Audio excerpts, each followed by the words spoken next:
All right, here we go with another podcast. Podcast number Just don't ask me. number 8, 8. right? I like it.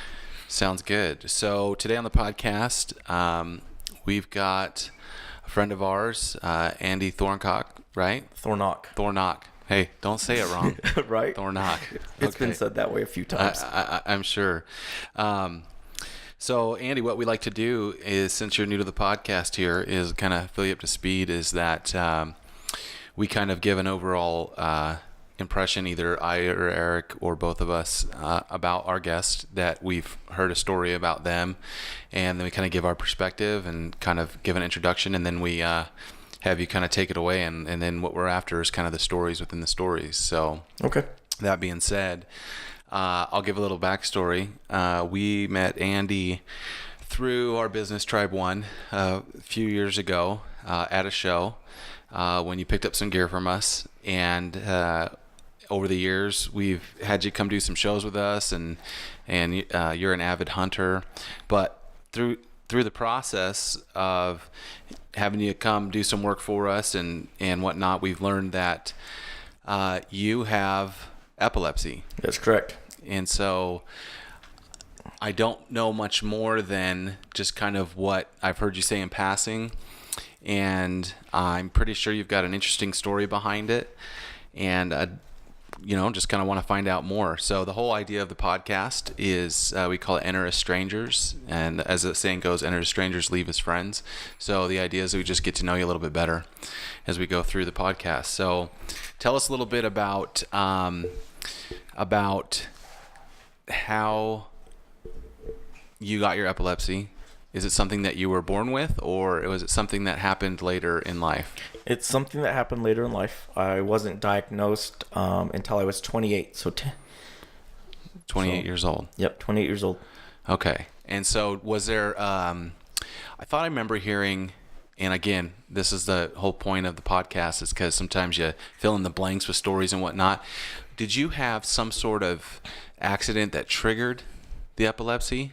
No, I did not. So it was something that you just had, but you didn't have any kind of signs or symptoms of it until later in life? Yeah, later in life, one night I had a very violent Grand Mal seizure. I didn't know that I even went into it. I woke up in the emergency room and started a battle there. I started having more of them, and we'll go into this maybe a little bit later, that after some testing, they went back into my past, and in my late teenage years, my early 20s, I was having some blackout symptoms. Mm-hmm. And the doctors then just told me I was partying too much, I was staying up too late, I was, not taking care of myself, so I was just blacking out. Well, once I started seeing the right physicians, start seeing neurologists, and that, they put 2 and 2 together and said, no, you probably had started having minor seizures mm-hmm. earlier in life, and no one recognized them. So in a way, you were misdiagnosed initially. Right. Yes. So talk about the blackouts. What would happen? So just, it'd be like you and I talking right now, and then the next thing I knew, I was gone. There was an instance that I borrowed my dad's boat, and my buddy and I were out fishing, and fishing wasn't that good, so we were going to just go into the beach, and I had the boat going pretty quick. The next thing I know, there was a mountain in front of me. I turned the boat away from the mountain, and I beached all 24 feet of the boat. Oh, wow. When you say gone, are we talking unconscious, or you just forget that moment of time? No, just kind of forget that moment. There were some cases you don't remember it. that, that people around me said that you just kind of just went limp, just blocked out, or you just laid down, and then 30 seconds later, I was awake. So you would potentially at times, if you were standing, you'd fall over? Once or twice, yeah. Okay. Yep. And that's where I was misdiagnosed, because there's so many different types of seizures. I mean, mm-hmm. my buddy has ones that you'll be talking to him, he just kind of zones out for 2 or 3 seconds, and he's right back. And that's a type of seizure. Mm-hmm. A lot of people, they don't educate themselves on seizures, or don't educate themselves on, epilepsy. They think of seizures, they think of somebody falling on the ground, violently shaking. Right. The old the old theory that you would swallow your tongue, which is impossible. Right. That's what people think of seizures. They think of something very violent usually, and a lot of times, most of the times, they're not. So how often, when you were younger, how often were you having these blackouts? They wouldn't happen very often. Once here, once there, every couple of months. That's why doctors didn't put anything into it. They ran CAT scans, they ran MRIs, and they never saw anything. So they just put it, you know what? Don't party as much. Looking back in hindsight now, can you relate there being a trigger to those at all, or is it just totally random? Just totally random. Through some testing and that, we have an incredible program here in Salt Lake through the University of Utah Hospital that I was able to go through, and through some pretty extensive testing, they figured out what was wrong with me, or what the complication is.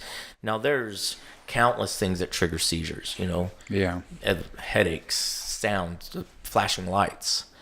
Well, come to find out, and this kind of goes into detail, so your left and right temporal lobes, your brain, so right behind your eyes, they control more short-term memory, they control speech, they control just some stuff like that. Mm-hmm. Well, there's a test called the WADA exam. Well, you're awake during this, but they put half your brain to sleep and test you. And then it takes about 30 minutes. That side of the brain wakes up. They do it to the other side and test you.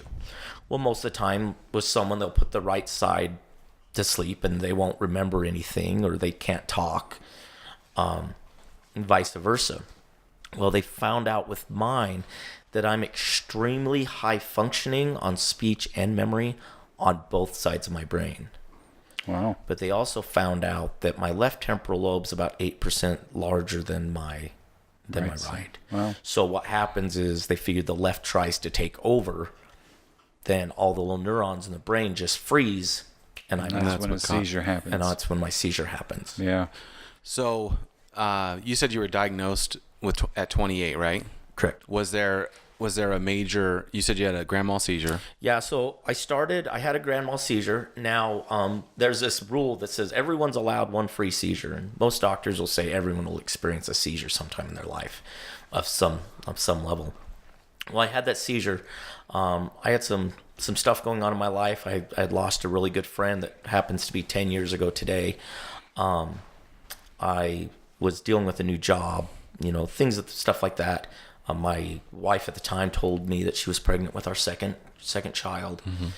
And we were actually starting to talk about moving from the state of Utah. We were thinking of moving to the West Coast. So I had all this stress going on in my life. Well, I had the seizure, and we decided to take some vacation, and it was off season in Yellowstone. So we just decided to drive up to Yellowstone so we drove up there, spent a couple days, drove all the way back.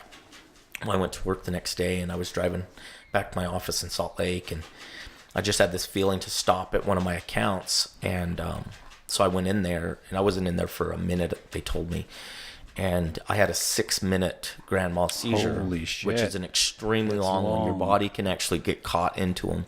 Yeah. During that seizure, I fell.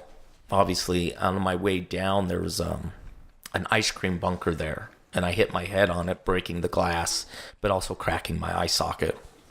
Ouch. So I woke up in the emergency room. Well, with Utah's laws, once you have a second seizure, you lose your driver's license till you're seizure free for at least in three months here in Utah. In some states, I believe it's 18 months. Holy shit. With me losing my driver's license, that also went along with me losing my job, because I had to operate a company vehicle. So are hospitals required to report seizures to the DMV? They are. Okay. And then every year I have a form that's sent to me by the DMV that I have to get signed by my doctor, and to say that my seizures are controlled, or what he believes. So you have to essentially renew your driver's license every single year? Every single year I have to renew my driver's license. Wow, what a pain. And it can be a pain. There's times that this year went smooth. Last year, it was a nightmare. It took me a week. Jeez. With paperwork here and there, driving to the doctor's office. It's tough. Have you ever completely lost like total consciousness as far as you know during a seizure before? Yes, most of my seizures I do. And Oh, I don't really? even, a lot of people can feel their seizures coming on. They know what to look for. My worst seizures, They just hit. they just hit. Right. And I have them. So you have the big one. Yes. You go to the hospital, and you wake up in the hospital, right? Right. And I mean, pretty quickly they diagnose you with epilepsy, Correct. and that's when they figure out that you've got your lobes or one's bigger than the other. Yeah, it took about, I went through a couple of neurologists, and then I got accepted to this doctor that was at the University of Utah at a time that she specialized in epilepsy. Mm-hmm. And it took about a year and a half worth of testing. Some of those tests had to be approved by the insurance companies because they're expensive. One of the tests I had between 2010 and 2011 was a 3-week process. It's called intracranial monitoring. So what they did is they took off the entire left side of my skull, and they put about 150 electrodes right on my brain down towards my temporal lobe. The right side of my brain they opened up, and they only put a few electrodes on there, and then they run all the wires out. They close you up, and they put you in a bed. And what they look for is they want a seizure to happen so they know right where it's coming from to see if you are eligible for tissue removal. Mm-hmm. Now, brain surgeons, they don't take brain tissue unless they know they can take it. Right. Because once they take it, there's no putting it back, and it does not grow back. Right. So, I was in the ICU for 3 weeks. During those weeks included Christmas and New Year's, so I missed that. Man. There's a rule at the hospital: you have to be at least 15 years old to see a patient. So my kids could not come in and see me during Christmas. Oh wow. Which, that was a tough one. Right. I almost didn't make it through when they went in to take the electrodes out. I had some issues with an extremely large blood vessel bursting, and none of the doctors could stop it. They almost had to start giving me blood. But my body stopped it on its own. They were able to remove some of the blood from the brain, closed me up. But blood on the brain doesn't have any feeling, but the pressure in your skull is immense. So the bleeding happened the first time they opened you up to hook you up to electrodes? No, the last. Okay. The bleeding happened when they were closing me from my last surgery. Okay, so how many times, let me have you scooch a little close to that mic there, Andy. How many times have you had surgery then? Essentially, I've had 4 brain surgeries, 2 on each side. So the first time when they hook you up to all the electrodes and stuff so they can monitor the seizure, Right. so they got to cut you open just to see exactly what's going on. Just to see what's going on. So it's a major surgery, which is probably extremely, at any time you're going to cut into someone's skull, I imagine it's, considered a high risk surgery. Yes. Did they talk to you about getting your affairs in order or whatnot when they do a surgery like that? I signed so many pieces of paper. We were ready I'm an organ donor, so it was complete organ donation if something went wrong. Mm-hmm. They actually advised me to prepare for it. Even though the surgery I was going into was pretty low risk, but I wrote letters to my wife. Mm-hmm. I wrote letters to my parents, sealed the envelopes just in case. And how old were you? 28 still when this was going on? No, I was about 30, 29 to 30. So when that went on. And this is the first surgery. Yeah. When you wrote all these letters and yeah, so around Thanksgiving of 2010 is when I was writing these letters and preparing that, if this doesn't work. Right. How do you comprehend that as even a 30-year-old? I battled depression already, and it really kicked you in, but there was a sense of it that I'm in this rare. So I think it was 1 to 3% of people with epilepsy are even eligible for surgery, because the seizures can fire. If they fire from all over the brain, there's nothing they can do. Right. But mine were firing from the same exact spot, so there was a chance of just removing that part of the brain. Or, in some cases, people's fire in a spot that they can put in a little sensor. You see them implanted on the side of people's heads sometimes. Just to get that chance of saying, you know what, this could bring my life back, because I was at a point that I couldn't work, I couldn't hold my children, I was sitting on the couch. So that's why you went. The surgery wasn't necessarily, or the first time they opened you up wasn't necessarily a life or death thing where they like, we got to go in now and figure out what's going on. Your quality of life sounded like it was shit, but were you at risk of any kind of major? Short of hurting yourself while having a seizure, was the seizures themselves going to kill you? Yes. Oh, they could. They could. Okay. Because if I continued having very violent ones, and every time you have a seizure, brain cells get destroyed. And Right. brain cells don't come back. Right. The fear of going into this surgery was, this got really scary. On one of my tests, they found a black spot, a void in my brain. Now everybody has them. I was taught this, everybody has them. But when they called and told me this, it really hit me hard, because I have a void in my brain, the same exact spot that my grandfather's brain tumor was in. Now, they found a brain tumor in my grandfather in the 70s, and his was, you need to have this operated on. Right. My grandfather didn't wake up from brain surgery. So essentially they got my dad in there to hold him while he passed away. Right. And so knowing that my grandfather was having brain surgery and died, that was on my brain. That was on my mind of, hey, I'm going in for this. And, it's brain surgery. Even though all these doctors are saying, oh, this is nothing, we do this every day. You're opening up my skull. You don't do it every day, though. Right. I don't do this every day. And what's weird about that is that, like, that first time you're going in, it's not even to fix a problem. It's just to see. It was a volunteer surgery. It started as a test. Like I said, it started as intracranial monitoring. So you volunteer to get this test done. So take us through that. How long did it take you to make that decision to do that? Were you like right away, yep, do it? Or, did it take you a while to kind of... I went home, my wife and I went home, and it took us about a week to talk about it. But we were to the point that, we had my second daughter had been born then. So we had two girls, 2 years old and younger. Mm-hmm. My wife, she couldn't work. She was dealing with two kids, and essentially she was dealing with me. Right. I had to be watched all the time, because I started having seizures 4-6 times a week, which for some people is nothing. I met one girl in this whole process that she was having 300 to 400 a week. Holy crap. She was to the point that the doctors had told her she wouldn't make it till she was 20 years old. Wow. And there was medications, the only thing they could do for her. Right. But so I was looking at this going, I could live this life. I could, there was a point I was on like 13 different medications. I was on medications to counter side effects of medications. Right. It was a nightmare.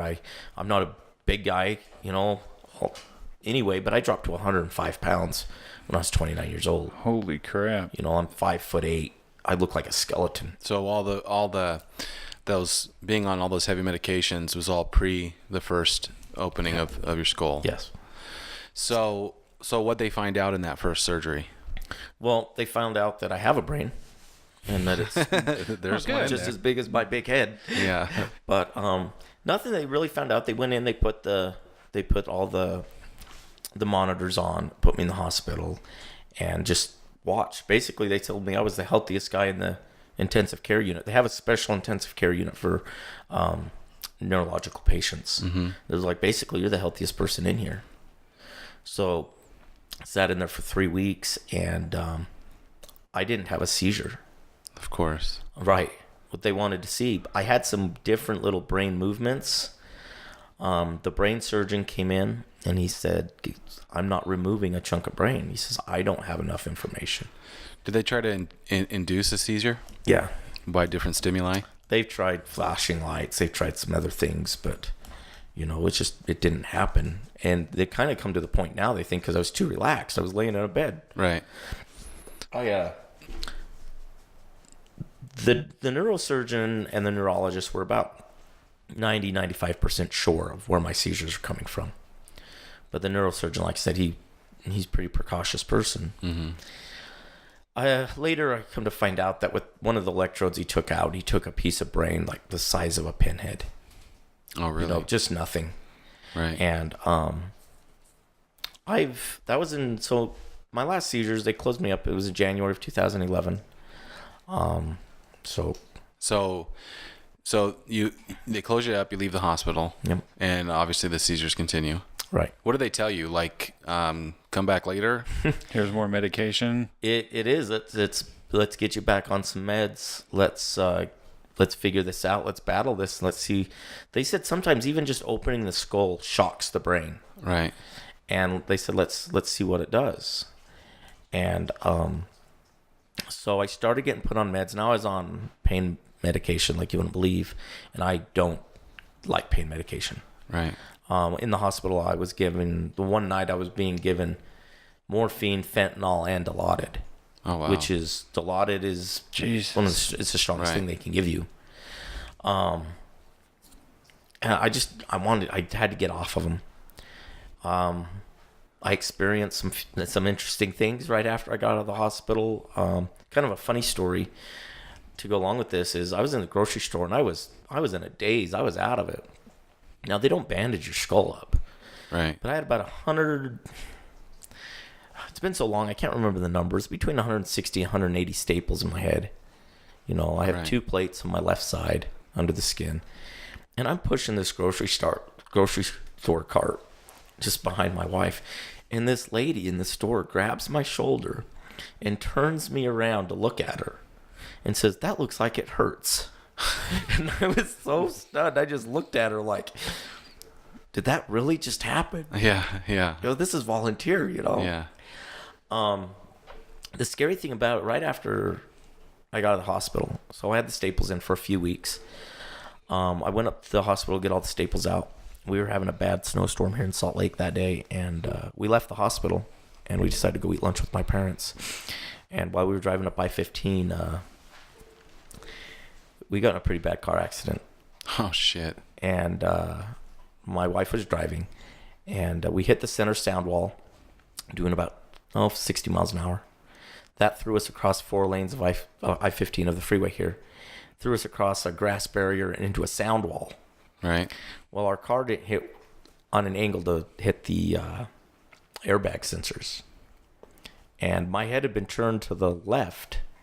So the side of my head that I just had surgery on, the least amount of, was facing the dashboard. Well, the seatbelt did its job, but I still hit the dashboard. Yeah. Threw me into a seizure, threw me unconscious. They trauma won me back to the hospital. They wanted a helicopter, but there wasn't any available. A brain surgeon met us in the hospital. Right. And he said, "You're lucky." He said, "You got a concussion." He said, "But if your head would have been turned to the left," he says, "you wouldn't even know when you hit the dashboard." And he said, "You would have been dead immediately." Holy shit. So just, another test for me during this time. But so after that, So, how long were you in the hospital 3 weeks.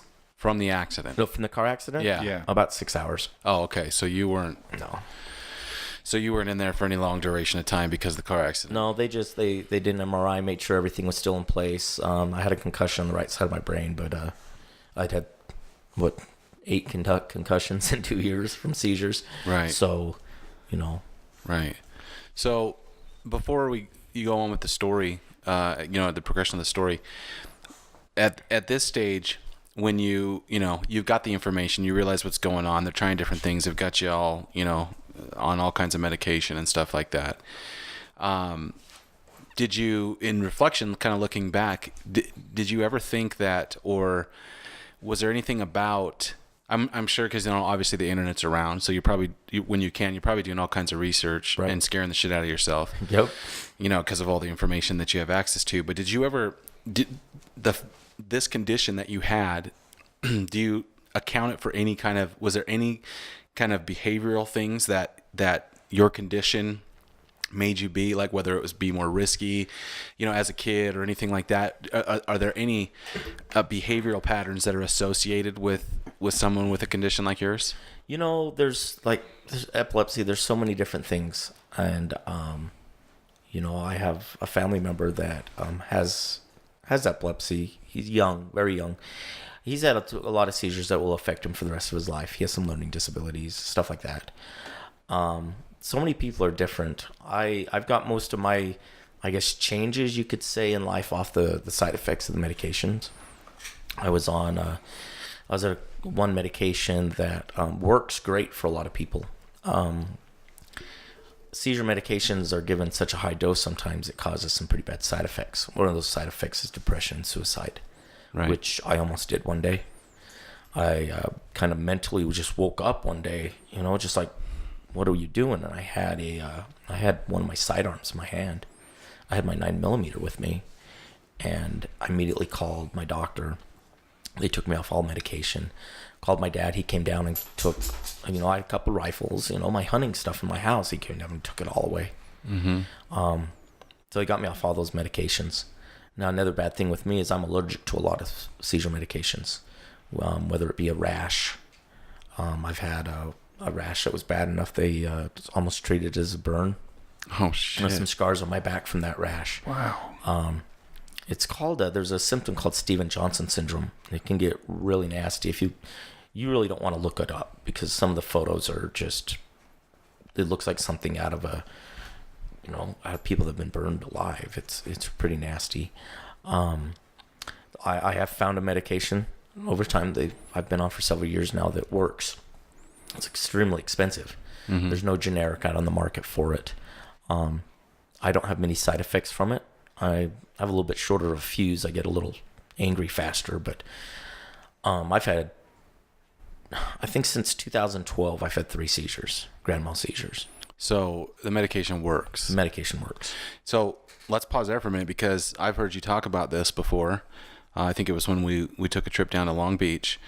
But on average, because I'm sure it changes and whatnot, let's just take the current medication you're on. How many pills in your prescription? 60 pills. How much does that bottle of medication cost you? Cost me before or after insurance. So just like out of pocket with what you have to pay. I pay $500 a month. After insurance. Yes. That's a 1 month supply? That's 1 month supply. Holy Christ. What a ripoff. It's been increased more and more.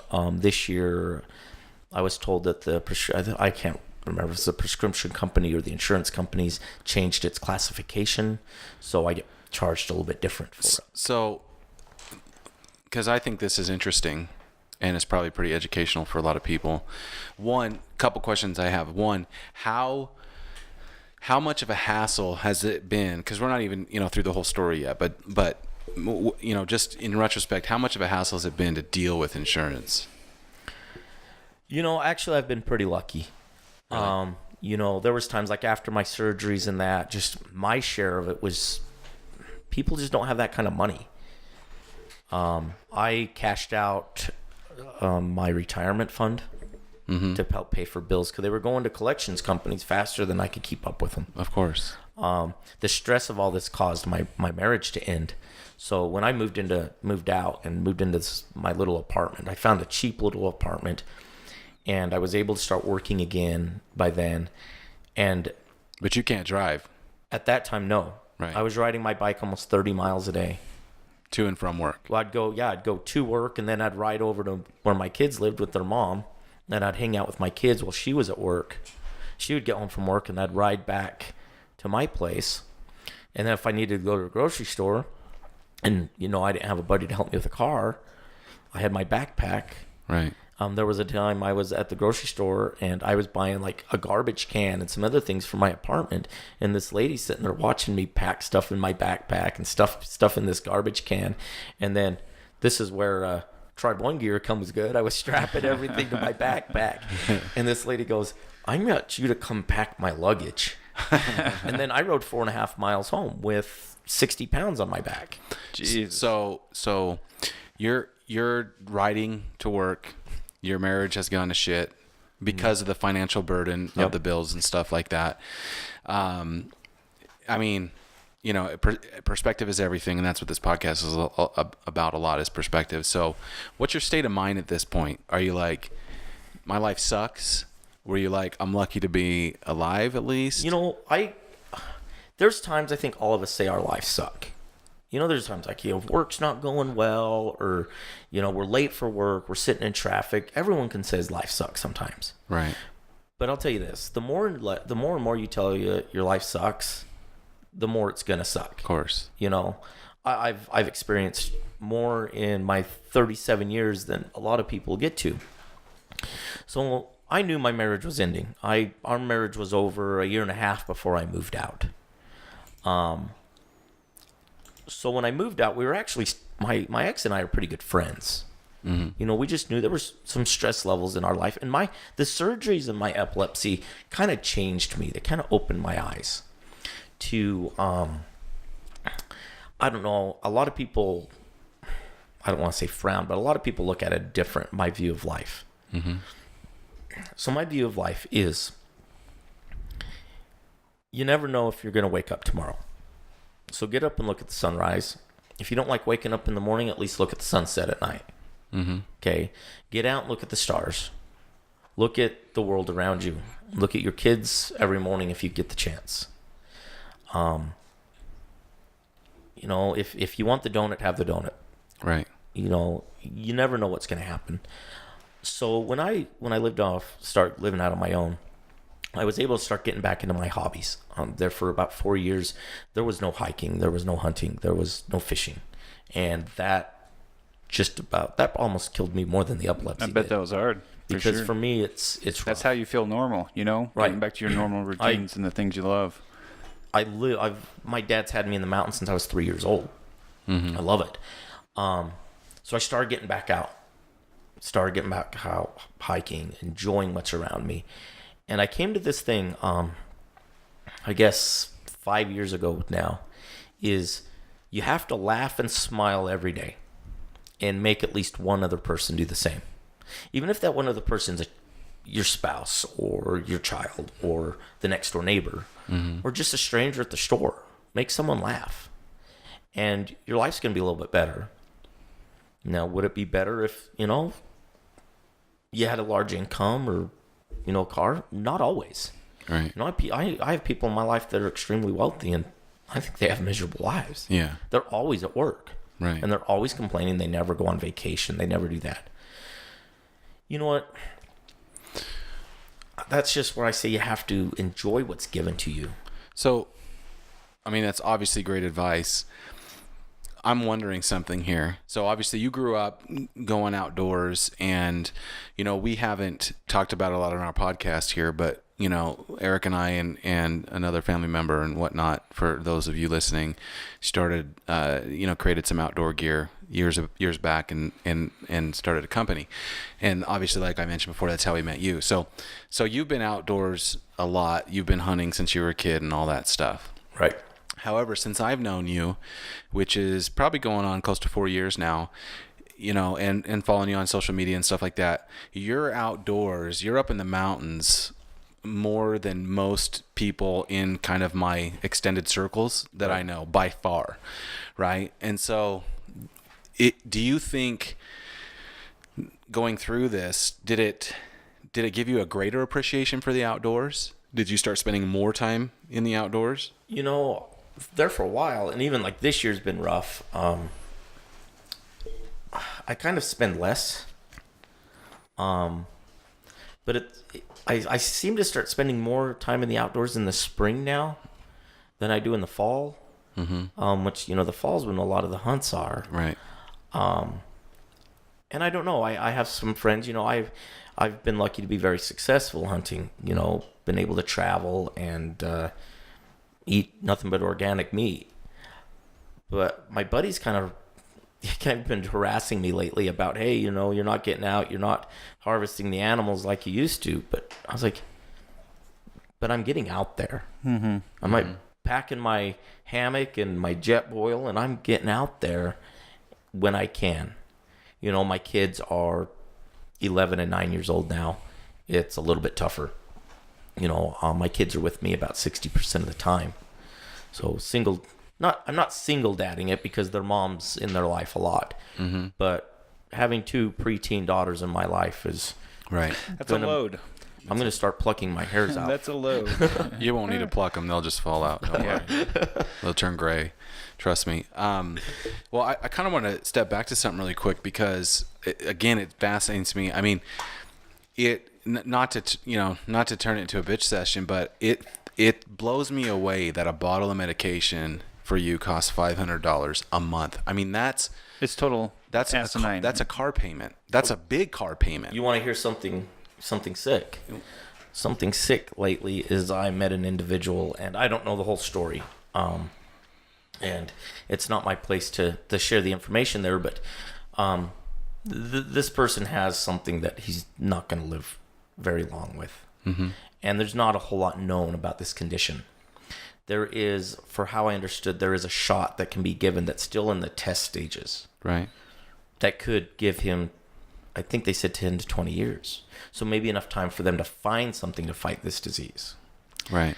If I was told the number right, it's $250,000 for a shot. That's disgusting. Right. And because it's in it's testing phase and stuff like that, because you'll hear that from time to time. So, because here's the thing, you found a medication that works for you. So, and you're taking this medication, okay? Now, when you're talking brain stuff, right? You're talking stuff that it's a lot different than taking medication for other things, okay? Because we know a lot of even psychotic symptoms and stuff like that can be curtailed or quieted with major changes in diet and what you eat and stuff like that. So how much of this condition, as you got into it, changed your habits, the way you ate and stuff like that, or did it not? Well, that's a question I had, because I've done some reading. I read in a journal once a while back that since like the 20s and stuff, early on, especially in kids, that they would recommend a keto diet for patients with epilepsy. And some will. High fats, no sugars. Right. They're suggesting that kind of stuff to you? There's different people in different fields will suggest different things. Sure. The keto diet, which I do, I eat a lot of protein in my diet. What I took out of my diet, and I had my first one in a few years, just a few weeks ago, is energy drinks. I was a coffee connoisseur, and I don't consider coffee as an energy drink. I've gone on vacation to Hawaii to taste coffee. I love the stuff. But, in my early 20s, when I was partying, when I was working, I was pounding these energy drinks like crazy. And that's where some of these doctors said, you need to stop this. Right. So I've stopped energy drinks. Once you start drinking them, when you stop, you'll feel the difference. Sure. And you'll hit a low for a while, but you can get back up. Now, I have found some products on the market that are put out by some nutritional companies or supplement companies that work with my medications that help me out. Right. And they don't have the side effects of the market of how much sugar, how much caffeine, and how much other stuff are in some of these. Yeah. Some of these energy drinks is disgusting. But you watch your diet then? I do. Well, in a way. I've been lucky. I have a high metabolism. I've always been able to. Right. I have this problem with cheeseburgers. I love cheeseburgers. Right. But I do watch my diet. I don't eat as much sweets anymore. I mean, have you noticed it help over time as far as the epilepsy goes or anything? I don't know if I'd put it on how the epilepsy, because, I've been on the medication too at the same time. But I'm 37. I just hit my max weight, the heaviest I've ever been in my life, 3 weeks ago. Nice. I'm not a gym fanatic. I don't go all the time, but I stop. And, I ran my first 5K this year. Oh, nice. I just ran a mountain trail run, a 2.5 mile trail run at one of the ski resorts here a few weeks ago. So I'm in some of probably the healthiest I've been my entire life right now. Right on. Body Good for wise. you. That's awesome. I feel a little sore. I get reminded that I'm not 18. I just had a micro tear in my shoulder that I just finished therapy for. Well, you can't turn back the clock. Right. So, there's some things that they'll tell you to do once you don't have epilepsy. Like, you don't want to go jump out of airplanes. Right. You don't want to go scuba diving. Certain stuff like that. So do you still have seizures? Officially, I haven't had one I can't even tell you the last date. It's been quite a while. wow. But you still watch for triggers and stuff. Every day. Because I've seen you shield your eyes from Yeah. certain light patterns and stuff like that when you're Right. driving. I went to Disney actually put out a warning for their new movie, The Incredibles 2. Oh, really? They put out a warning for people with epilepsy because there's some strobe lights in it. Oh, wow. Right. Well, my kids wanted to see it, and I said, well, I'm not going to go to the theater and see this. Right. I said, we have a drive-in theater here down the street from our house. So I went to the drive-in theater, and I did turn away. Now, strobe lights have never caused a seizure for me, but they'll give me excruciating migraines, which could be a trigger to my seizures. Oh, right. Yeah. Right. Okay. What about stress? Stress is probably my biggest thing. And so I'll unwind. There's times I'll just leave. I'll go, whether it's the archery shop and shoot my bow, whether it's go out on a hike, whether it's just go sit in the backyard. Right. I'll get away from things. Now, there's times that if I feel a little off, if I feel a little fuzzy, if things are a little slow, if I can kind of sometimes sense that I might not be making sense talking. If I get those feelings, you'll notice I'll back my way. If I'm around objects, I'll back my way from those objects. I'll usually sometimes try to sit down. I'll just clear my mind. I'll take a couple deep breaths, because if that's the signs that a seizure might be coming on, then I'm going to do what I can to reverse it. So you're very conscious of the warning signs nowadays, and Right. I'm very conscious all of the time in that, because I'm able to drive. I drive a big pickup truck. I'm always out doing things. I went rappelling the other day and rock climbing. I haven't rappelled since I was a teenager. Right. If I told my neurologist I was rappelling, she'd probably yell at me. But So, speaking of that, how often do you have to go in for follow-ups and stuff? because I'm considered controlled, my doctor likes to see me at least once a year. Okay. Now, when I was having seizures, I was being seen once a month. Then I went to once every 3 months, then 6 months. And then since when I became what they say is controlled epilepsy, I see them once a year. now I've heard this before that. I mean, epilepsy, first of all, is way more common than people think it is. It is. Way more common. It's way more common, and people don't think of it because they can't see it unless there's someone that's having seizures just out of control. If you met me tomorrow, You'd never know. you'd never know I No, have for sure. epilepsy. Right. You look at me and you'd probably think this kid lives at the gym. This kid's healthy, Right. And that was kind of where I was going. I heard that pretty much everybody has that in them. It's just your threshold of seizure tolerance is different. Right. Some higher, some lower, and so I mean that kind of resides in everybody in a way, and it's just way common. Right. And, if you get on the internet and you start researching epilepsy, I can only tell you a little bit about what I have. There's so many different types of seizures. Oh yeah, severities. There's severities, different levels. Yeah. So many different triggers. I know I've met people that are triggered by lights. I've met people that are triggered by certain smells. Really? Right. I've had, Jeez. foods. You got like, I get extreme migraines if I eat walnuts. So I stay away from walnuts, but there's some that might be their trigger. Stress might be the trigger. You know? So if you quit taking the medication, are you for sure going to have a seizure? If I just stop the medication cold turkey because of the high dose I'm on, if I had to gamble, if I had to put money down on it, I would say I'd have a seizure within 3 days. Damn. That's scary. That would be, I would say, if I just cold turkeyed it off my medication, I would have, a lot of times that's the problem with seizure medications. You have to slowly climb your doses on and slowly come off, because if you just jump onto a high dose, it can trigger a seizure. Right. If you just stop it, it can trigger a seizure. Well, that kind of makes me think. I mean, is there ever in the future an opportunity to be medication free? Can they wean you down after enough controlled time? There some doctors think at 5 years. Most doctors or most people that I've met are like more around 10 or 15 years. The person in my family that's young, a lot of people will outgrow it.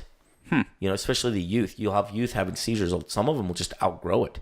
They think maybe it's the changes with the body and puberty or whatever it is, and they can get off the medications. I haven't chatted with them for a long time, but there was someone I met on social media that had seizures, and she was taken off of medication after 15 years.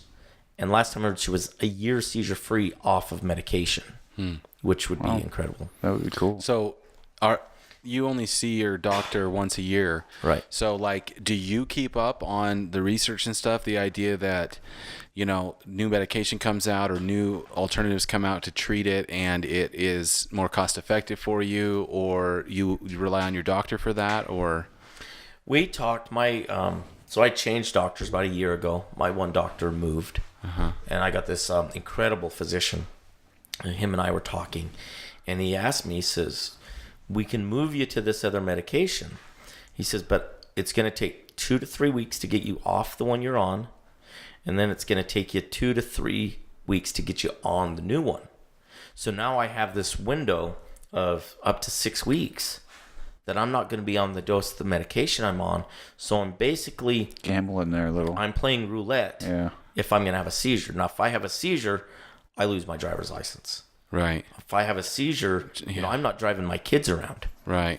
I'm back to what? So do I roll that dice, or do I just swallow my pride, or whatever you want to call it, and just pay for the medication that's working? Right. Yeah, right. Good call. And, they've put me on, I believe it's 8 seizure medications I've tried, and I've been allergic to 6 of them. Oh, shit. One of them was the one I almost committed suicide on. Right. So we'll put that under I'm allergic to it. Right. Yeah. Right, of course. So, the other one didn't work. I'm at 7. Yeah. And then this one's working. So stick with it. But the one I'm on, I've talked to someone that said it didn't work for them. Of course, it's different for everybody. It's everyone's different. So as you're going through this and trying 8 different medications, I mean, are you getting tired of it at some point? I mean, are you like this, kind of take us through that. I mean, is it, are you just feeling like nothing's going to work? I was scared of that, especially when I had a couple, the one that I had the worst allergic reaction to, it was supposed to be this great drug. I had done some research on it. It was a great drug. So I took it, and I was on a low dose, and it was working. Then we moved up to the next level dose that the goal they wanted me to get to. And I remember laying in bed. I was still married at the time, and I didn't feel right. So I just flipped on the bedside lamp, and the rashes a lot of times will start on your chest. Mm-hmm. And so I started seeing the rash, which looked a lot like chickenpox. Right. I was like, oh no. And this is, I don't know, 10:30, 11 o'clock at night. My kids are asleep. My wife's asleep. So I was like, we can wait till morning. It's just a rash. Right. Well, I couldn't sleep about, maybe a half hour later. Again, I looked and it's spreading. An hour later, it's spreading onto my shoulders and into my neck. So I'm in the bathroom looking at this going, I don't want to wake the family up. And by then, I was getting pretty uncomfortable. So I just fought it. I went and laid down for a little bit longer. Finally, I got up and went into the bathroom, turned on the light, and I about died. What I look like. It was just reddish purple. It was climbing up onto my face. It was all over the back. It was to the point that I couldn't even put a shirt on, or nothing could touch me. It hurt so bad. Oh. So by then we had to go to the emergency room. That was a long time ago. My memory's a little shot. I believe it was that one I hit myself with an EpiPen. Right. At home, because it started going into my mouth. Oh. we got to the hospital and they hit me with 2 more doses of epinephrine. Right. Which you want to feel your heart rate. Yeah. Whew, that'll do it. Right. Spent day and a half in the hospital for that one. They tested me for what's called Steven Johnson's. Yeah. And I got that rash taken care of, and won't take that pill ever again. God. The lady I worked with, one of my jobs, she loved it. She'd been on it for 8 years and loved it, and it about killed me. That's crazy. God, geez. You know, I've heard you kind of make reference to it throughout the whole podcast here and so on. So I just wanted to ask, through the people you met, through this process, the people you've met and, you know, on and offline, I mean, were you actively searching for a support system online and reach out to people who can relate and so on? And if so, I kind of came that, it's online. I don't have, I kept some of my online, my social media sites private till about maybe 2 years ago. Mm-hmm. With me getting in the outdoor industry and what I do in the outdoor industry now, it was kind of more or less forced me into making my things public. Well, after I did, I joined a couple of sites on Facebook. They're epilepsy awareness sites. And I think the one must be based out of England or out of Australia, because I get a lot. I'm always talking to this lady that lives in Australia. Mm-hmm. And they always talk about the subjects they're talking always in like European pounds and stuff like that. But that's where I've kind of found my support group, is in those. And it's just someone will make a post about, hey, has anyone ever heard of this? And you'll answer, and you'll meet these people that way. And these people, living on the other side of the planet. Yeah. And you realize, your support group just isn't in the city you live in or in your group of friends. There's 7 billion people on this planet. Right. That you might have the same. It's actually a better support group in a lot of ways, because you have access to more people and more information, and especially across the globe, right? People that struggle with stuff and whatnot, they can get answers to things through those kind of social media platforms a lot quicker. Right. So and you going kind of the stage you're at now, I would assume that you are at a point where you're able to probably answer a lot of people's questions, or you might be able to respond to somebody. Yeah, I'm to the point that I can respond to something off my experience. My experience is, just a star in the sky of what is out there and what people I've met people that, like I said, on social media, that are dealing with things that are so much worse than mine. Right. And it's more, be there with that support group. Hey, if you want someone to talk to, I'm here. Yeah, I've been to that. I've had that allergic reaction. I've done this. Mm-hmm. Right now, a lot of the talk is legalizing marijuana for medical use. Yeah. That's a big talk, especially in Utah right now. Because it has huge benefits. It's huge benefits for it. Yeah. For epilepsy, for cancer, there's huge benefits behind it. Right. And unfortunately, it's, in my eyes, it's not going legal, because I think big companies are trying to get their hands on it. Because you're paying $500 a month for medication, man. Right. That's exactly what it is. We live in an area that states surround us now that you can go get it in. And I know plenty of people that are. Right. I was thinking about this driving up here, thinking about this podcast today, and perspective, or, it's all relative in the long term. Like, we look back in hindsight over history. I did a little bit of reading this morning on it and learned that, like, late 19th century, early 20th century, that they still believed seizures were contagious. So they would keep epileptic patients away from the psychiatric patients in the asylums, because that's how they used to treat epilepsy. They put them in asylums. Right.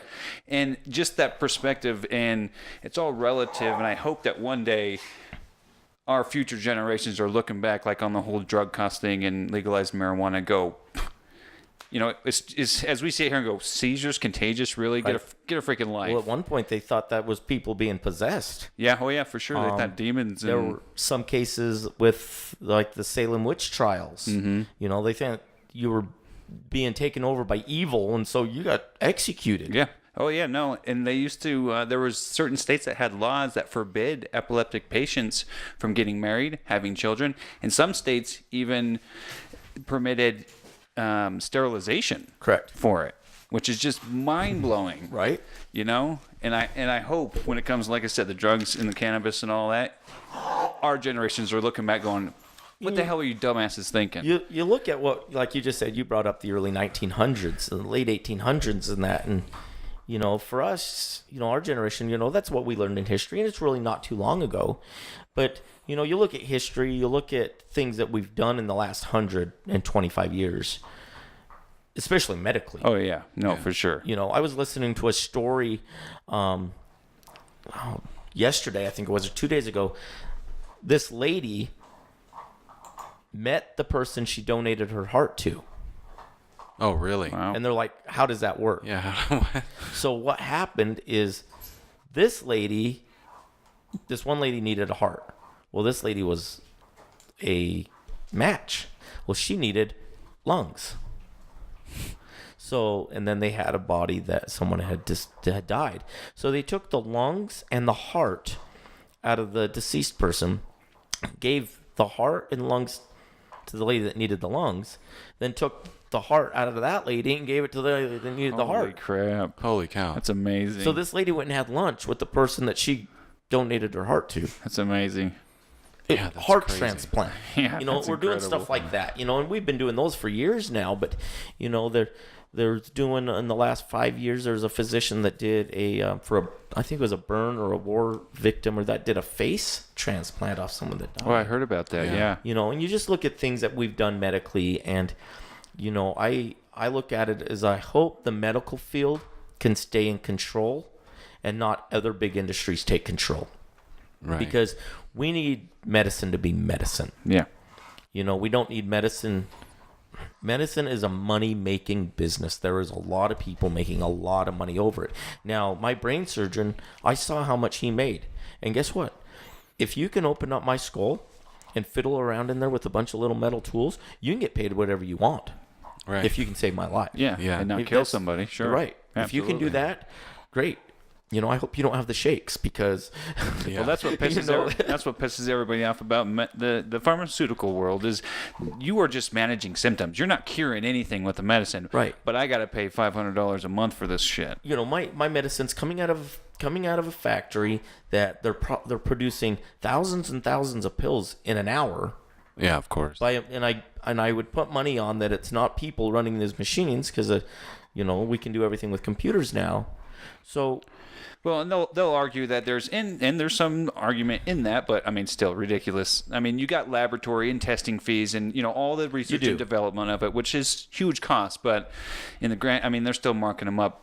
Who knows? there was one pill they 100%. marked up 10,000%. Yeah, I I mean- mean it's huge margins. Once something's been produced and they've already done all that stuff, they make that money back quick. Oh, in no time. It's Yeah. You want to know how much a surgical room cost for 4 hours? How Just much? the room. $47,500 was what I was billed for just the room. That's Yeah, not that's for everything that and all the people in the room. But like when my surgeries start coming, you start getting bills from everybody. the brain surgeon, the anesthesiologist, the nurse crew, yeah. the guy bringing the tools in. They don't come in on one bill. No. You get charged for the janitor coming in and cleaning up after you. There was So- one day I got like 36 bills in the mail. Andy, we kind of skipped over this, but what were the other times? You said that you were operated on 4 times. Right. So just real quickly, like what were the other 3 times? Well, so it was basically the same surgery. So the first 2 was opening up the left side of my brain, Right. and then opening up the right side. Right. And then 3 weeks later, it was reopening, taking everything out, Okay. and then reclosing. So they did that twice on both sides, Right. hence the 4 surgeries. Yes. So in hindsight, did the surgeries being performed yield anything? Did you even really need those surgeries? Really, the surgeries were to perform a test. Right. And then if the test went correct or Then showed that it had the potential of becoming, you know, a tissue removal surgery. right. Which never happened. Which it could be still, but you Right. didn't have those seizures during the test, so who knows for Right. sure. You know, I think if I had to go back and have the test redone, I would do it again. Just because that thing that, they opened up my skull, so maybe that shocked my brain a little bit, and that's why I haven't had as many seizures after the surgery. Highly possible, for sure. The brain was just kind of like, oh crap, something in here is messing with me. I better straighten it out, because, the brain is just amazing. I mean, there's times that if the brain gets injured, another part takes over its spot. It will fix itself if it has to, if it can. So, obviously, dealing with this, going through this, there's a lot of trauma involved, both physically, emotionally, mentally, and everything like that. So do you feel like, I know you still deal with it to a degree, it sounds like your quality of life is probably is better than it's ever been while going through this process. In a way it is. So at one time in life, I was doing well enough that my wife didn't have to work. Mm-hmm. When we were able to travel, we were able to have nice cars, we were able to do nice things if we wanted. Since all this, I haven't gone back to that job, and I never will. Right. I don't make near the amount of money I was. Because of my health a few years ago, my parents, gave me the offer to move into the apartment that's in their house. Mm-hmm. And get back on my feet. Well, it's come to the thing that it's helping me out, and I've actually been there to care for them also, because they're getting up there in age. So it kind of sucks. Right. I want to say that's kind of shitty that I'm 37 years old and I have 2 daughters and I'm living in the basement apartment of my parents' house. Right. That kind of gets embarrassing to say sometimes, but we look at it as there's civilizations around the world that families live together. Oh, yeah. For a long time. Yeah, there's no. There's parts of my life that I think suck. I hate dating in my late 30s. I hated dating in my teenage years, and it's even worse now. Yeah. People judge you too much. They're like, oh, you don't really have a real job. That's what I get told a lot, because, as you know, I contract with some outdoor equipment companies, and I push their products. Right. Some of my really, really good friends own a company, and I push their products. You'll see my posts on them on social media. I don't get paid a dime from them. I'm an ambassador for them. It's just a product that I truly believe in. And these products, like the Tribe One products, like these other companies, I don't sell them. I don't push their products unless I completely believe in them. Yeah. If I've taken them into the field and hardcore tested them, I'm not going to sell crap. Right. That's my number one rule, is I won't sell crap. My name has to stand behind it. I've been able to do some things that I love in life. I love food. I've never been to culinary school. That was one of my goals in life, but I have yet to do it. But I got a job as a food expert with a local grocery store chain. Mm-hmm. And that moved into me being one of their lead seafood specialists and food experts and sous chefs. Is this a recent thing? That started in 2011, but I left that company 2 years ago. Gotcha. To kind of move on to some other things in my life. But I loved it. I love food. I love tasting good things. I love enjoying good things. Right. And that was just part of that job. It was just an enjoyment. And I met some great people, and I got to kind of knock something off my checklist in life. Right. I love talking to people. As you guys will see me out in public and that, I love talking to people. Now, I don't like getting up in front of 200 people. Right. Yeah. But a personal conversation, no problem. Oh man, I'll talk all day long. I'll talk till people tell me to shut up. So, like all the crap that you went through with this, like what would you say the hardest part was? I think the hardest part from this was seeing my kids being young and my marriage separating. Right. Having a split income or a split home. Sure. For my children, I think it's been the hardest for me. Yeah. Yeah, of course. The other things in life, it's kind of brought me back to religion a little bit more. I'm still off in the grass on that one. It sounds like it's brought you to a good perspective ultimately, and like you were mentioning earlier about some people might look at your perspective on life as bad or whatever your label you want to put on it. Tell you what, you need to march all those people down here because they need a good slap in the face from what I heard. Right. You know, I was talking to someone the other day, and we were talking about retirement. Mm-hmm. Now, like I said, I cashed one of my retirement funds out years ago, and I haven't been the best at rebuilding it. And I was talking to this person. They're like, "Oh, it's our 20th wedding anniversary, and we might go here for the night." I go, "Here for the night?" I said, "Go to Hawaii for a week. Go to even just take a cruise, you know." And I go, I know these people, and I know that they could do something like that. And they're like, "Oh, we can't." And I said, "One of these days you're going to have to." "Oh, in retirement." I go, even if you retire at the old age, remember when you got to retire at 65? Mm-hmm. I go, even if you retire at 65, you might have 5 good years left. Then you might have 10 more okay years left. Now you're looking at 80. Right. You're going to work 50 years, and hopefully you're in good health to live the last 15 and go do stuff. Right. My mom recently took a fall down the stairs, got a severe concussion, and her life has been completely turned upside down. You know, she's, older in years, but my parents get out, and they've got to experience some things. You know what? Go and do it. You know, and that's what I'm saying. I'm not saying I'm retired. I'm living the retired life, because I sure am not. Right. But you ain't waiting either. I'm not waiting either. Most likely, out of so I'm the youngest one in my family, out of my siblings. I know most likely I'll probably be the first one to pass away because of my medical history. I've had all kinds of medical stuff. You know, I had my first life-saving surgery when I was 12. I ruptured my spleen playing on a playground. Let's just say doctors love me.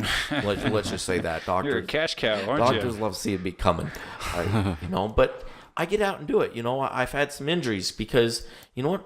I'm gonna go rappelling with, the young men's group, the Boy Scouts, or I'm gonna go, I'm gonna go fishing. I'm gonna go do that. I remember, it was quite a few years ago, my doctor said, no scuba diving, no doing stuff like that. I'm like, why not? I understand, okay, if I'm having seizures every day or every couple days or something like that, I respect that and I understand that. But when I was, I went on vacation to Hawaii, and people are out snorkeling, and I said, you know what? Bite it. I'm going snorkeling. Now, I wore this weird, funny looking life jacket that who knows what I look like from afar, but I went snorkeling and I loved it. Right. I just tell people, if you have the capabilities, do it. If there's something, we're lucky to live in Salt Lake, and within a 14-hour drive, you can be in San Diego. Right. You can be on the Oregon coast. You can be in Canada. You can go to some of the country's greatest national parks. Right. Mm-hmm. And if you don't want to hike, fine. Just drive in your car and see what you get to see. Yeah.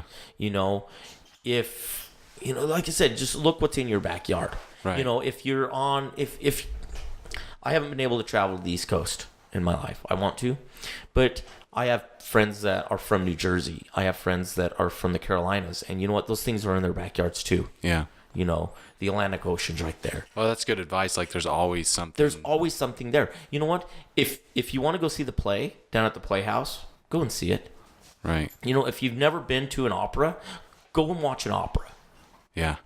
All these things are right there at our fingertips. We can YouTube them all day long. Right. But go and do it. Go and see it. I've always kind of said that because it's the same thing. It's the yin and the yang, right? Same thing with yourself in enlightenment and awareness. Vacations is one of those things. People see it as this thing out there. I've got to go there to experience this. I've got to go there. When, like you say, there's amazing things in your own backyard that you probably will never go and do. Right. They were talking on the news, one of the radio shows I listen to. There's a trend in the United States now that Americans are now giving up more vacation days from their jobs than ever. Yeah. They're choosing not to take the paid vacation they get because they're too worried about what their job might look like when they get back. Right. Oh, that's sad. Yeah. You know what's sad about it That's is true. if you had one of these jobs and there was an unfortunate accident and you died in a car accident the next day, 2 days after that, they're going to be pulling people off the internet to fill your job. Right. They're not going to mourn that. They're going to need someone to fill your position. Yeah. So Business as usual. it's business as usual. You're replaceable. Yeah. So you know what? If you've earned vacation days, take them. Yeah. You know, if you have too much sick leave, catch a cold. Yeah, catch a cold. Well, I think that I think the advice you give is pretty good, and I think it comes from a unique perspective of all the stuff that you've been through with your epilepsy and stuff like that. You know, which is just, you know, get out and enjoy life. You know, look for the simple things in your backyard. I want to thank you for coming on the podcast because we learned a lot. Obviously, that's the whole point. Is there's a bunch there we got to know. Is there anything like for anyone listening, you know, that may be having medical struggles or things like that, or have a family member that's going through something that's really hard when it comes to their health and whatnot? Is there any kind of final words of advice you'd like to give? I said it earlier. First, you have to stay positive. Mm-hmm. You know, do the best you can. Stay positive. If you're religious, you know, like I am, kneel down and pray. Mm-hmm. One of the most important things, like I said earlier, find something that'll make you smile and laugh every day. And even if you're in extreme pain, sometimes it's hard, try to make someone else smile and laugh. And your day and your week will be much better. Well, that's great advice, man. Well, I got to tell you, and I appreciate it. Like, I got goosebumps multiple times throughout this, and I felt like I got to share your perspective, if not for only an hour and 20 minutes, whatever it ended up being. And Has it been that long? I really appreciate it. I thought we've only been here for a few minutes. No, goes fast. It goes fast. So, thanks again. Yeah, Anytime. thanks, Andy. I love it. Anytime. Cool, man. right, bud. We'll probably have you back. So, Sounds good. okay, thanks. No problem.